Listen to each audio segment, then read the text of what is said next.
Tingnan lahat ang gamit mo na ginagamit mo sa bahay. Pati mga sinusuot mo sigurado. O lahat, pumunta ka sa palengke. Opo. Alin dyan ang mas marami?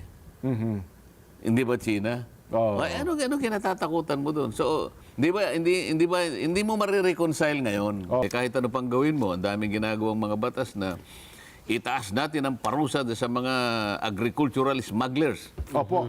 Kapag yun namang yung pinaka-ugat ng problema, hindi naman natin inaayos, lalo dadami yung mga smugglers na yan. Lalo na kung ginagawa natin ay puro palliatives, halimbawa. Puro parang puro tapal-tapal lang ang mga ginagawa nating mga solusyon. Iba yung antibiotic, iba yung tapal. Opo. Kailangan natin talaga operasyon kong. Di ba? Umisa surgery nga eh. Dapat surgical lang eh. Pero kapag hindi mo tiningnan mabuti kung saan ang pinanggagalingan ng ugat ng mga yan,